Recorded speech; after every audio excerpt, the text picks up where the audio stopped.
What is happening, webheads? Welcome back to Comic Book Corner 2.0. I'm your host, Mike Spider Slayer, getting ready to bring you the latest FOC, powered by my local comic shop, Comic Central, highlighting some of the latest, the greatest, the newest, and the hottest comic books getting ready to hit store shelves very soon. So if you like this kind of thing and you like daily comic book content, consider hitting that subscribe button.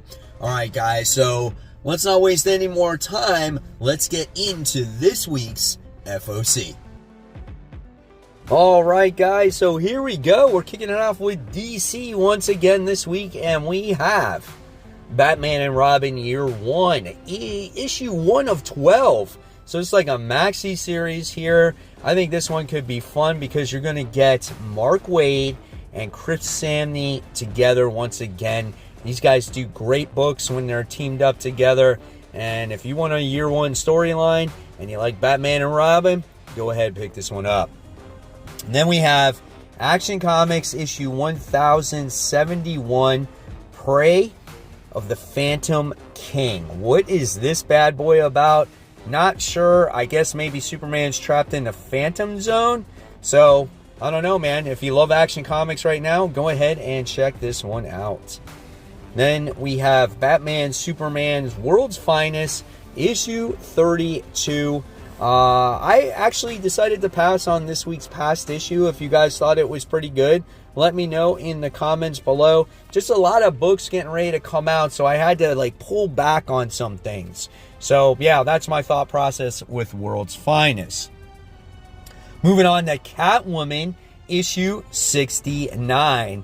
Nice looking covers here when it comes to Catwoman overall. I do like the main cover. I think that one is absolutely gorgeous. And speaking of main covers, guys, check out tomorrow's video, Sunday, where I do have the return of my video series, Top 10 Comic Book Covers of the Week. So hopefully you guys will check that one out. Then we have Crisis on Infinite Earths. This is issue 7, the facsimile edition. Iconic cover here. You have a main cover and a foil cover, so let your comic book shop which one you want.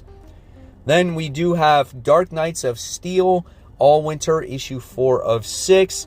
How many of you guys are reading this book? Let me know in the comments below. Do like the bottom right-hand cover here. Then for the Green Lantern fans, we have Green Lantern, issue 16. I think Jeremy Adams can't do any wrong, guys. I think he's doing a great job with the series, even with the events that's going on. So pick up Green Lantern if you're a fan. Book that I definitely decided to pass on now at this point. It is now Jenny Sparks. This is issue 3 of 6. Just not a fan of the series, so like I said, I'm going to pass on it.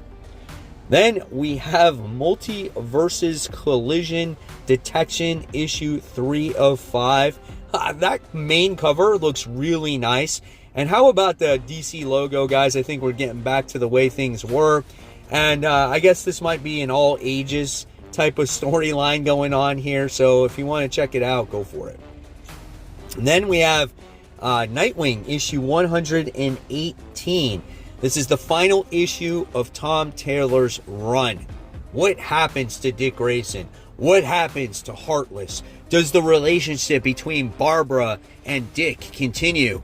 You'll have to read it all to find out, guys. Next, with another Tom Taylor book, we have Titans issue 16.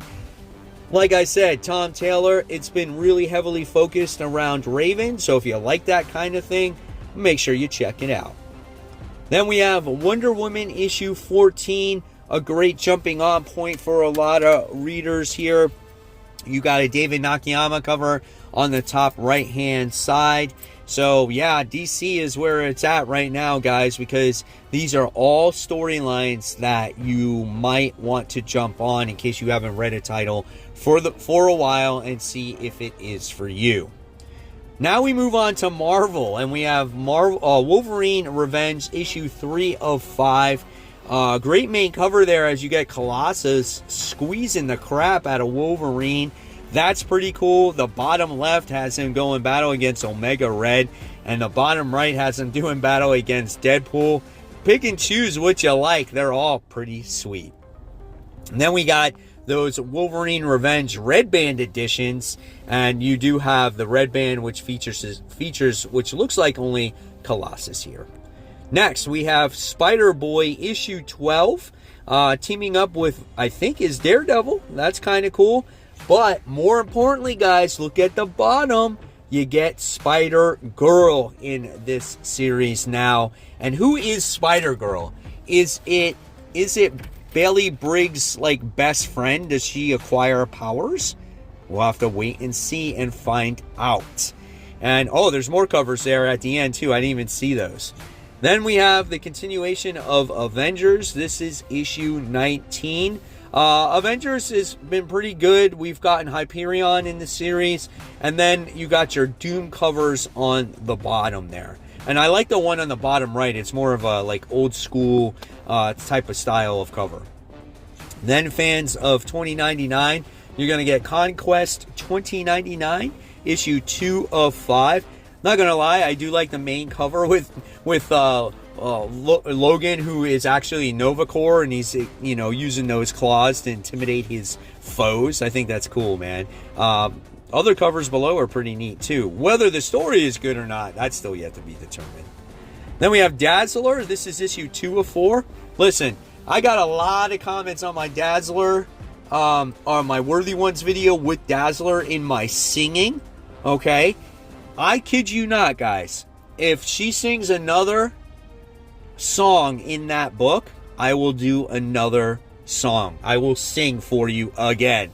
And then if all of 4 of these issues have a song in it, I'm going to put together a whole 4-song album for you. Okay? So that's a promise. So stay tuned for that. Then we got Incredible Hulk. This is issue 18. We'll see where the story continues. I still haven't read the newest issue yet. Does Charlie become Charlie again? I don't know. Maybe based off of the main cover, she might. We're going to see if this story continues to progress, or does it, like, stand still. Who's a fan of Scarlet Witch out there? We have the continuation of Scarlet Witch. This is issue 5. I have no idea what the story is about, but I can tell you I do like, of course, that bottom right Doom cover. Spider Society. This is issue 3 of 4. I dropped this after issue 1. I have no intention of reading more Spider-Verse stuff. I'm so burnt out of it. I think other Spider characters are cool, but we don't need to have them thrown in our faces like literally twice a year, every year. I'm just over it. Then we got Spirits of Vengeance, issue 2 of 5. Listen, that book was horrible. I gave it a D, and I think that was just being very generous. I did not like it. I thought it was all over the place. I thought the artwork was rough. So I'm staying away from that one. If Benjamin Percy was writing it, different story. Then we have a facsimile edition for Venom issue 3. I find it hilarious that we're going back to the, to those books already and having facsimile editions for them. This is the first appearance in Null. So if you've never read that, go ahead, check that out. Then we have Venom War Lethal Protector issue 2 of 3. I decided to pass on this one because, like I said, I don't need to read every Venom War tie-in that there is. If this was good, though, let me know in the comments below. I do like the top or the right cover of this. Then we have Venom War Carnage. This book has been pretty horrific, pretty sick, pretty gross. Interesting story here. Next, we have XMen. This is issue 6 at this point. Hard to believe already that we're moving this fast on this. I still have to read issue 4. This book is okay for me. I felt like issue 2 was better. And then I think we still got to read issue 3? No, 3, 4? I don't even know where we're at. I don't even know which this week's was. I think it was issue 4. Yeah, so that's where we're at with this one. And I still have to see if it's going to be good and if it's going to be a series that I continue to read. It's Jed McKay, so I might stick with it because I know he's crossing over with Avengers. Then we have XFactor issue 3. Love the first issue. Same thing, still have to read the second issue. So I'm probably on board with this one for a little while. And then we have the Wolverine issue 1 second printing, the Patrick Gleason variant. Very cool cover. I got the original foil, so I'm not going to get the second printing. Then we move on to the indie gems. We have Vicarius. Vicarius, issue 1 of 5. Interesting looking covers right there. This one's from Boom. They tend to make these supernatural, horrific stories. So we'll see what this one has to offer. Then we have a Come and Find Me Autumnal Offering. This is just a one-shot. So this is a type of book where I guess this is from Distillery. It's horror. If you like, to spend $10 on comics and you like horror books and you like the oversized format, go ahead, check this one out. Then we have Hour of the Wolf. This is issue 1. Could be kind of cool. Don't know really what it's about here. I think maybe this one's done by Mad Cave. So sometimes they tend to put out some pretty solid books. So yeah, if you want to check out something different, check out Hour of the Wolf. Then we got the indie reprints here, guys. We got The Moon is Following Us, issue 1 reprint. We got the Power Fantasy reprint. We got 3 other Void Rivals reprints, so check those out. Then we got Spawn Violator, issue 2. Spawn Violator, issue 1 definitely surprised me. So I'm on board with issue 2, and you're going to get a different artist in every single issue. And then once again, guys, a reminder, September 21st, 2024 is Batman Day. Check out your local comic shop to see what special events and sales your shop is having. So anything there that tickled your fancy? Yes, guys, it's about to get hot and heavy, especially with DC. So if there was anything that I showed on that screen, let your comic book shop know so you don't miss out. And of course, guys, if you like this video, you know what you got to do. I always got more content right here for you to click on. And as always, guys, thank you so much for watching. Keep supporting the local comic shops. Keep buying, keep collecting. But always remember, read your comics. Holy crap, it's just way too early. Guys, have a wonderful weekend. I'll see you real soon. Bye.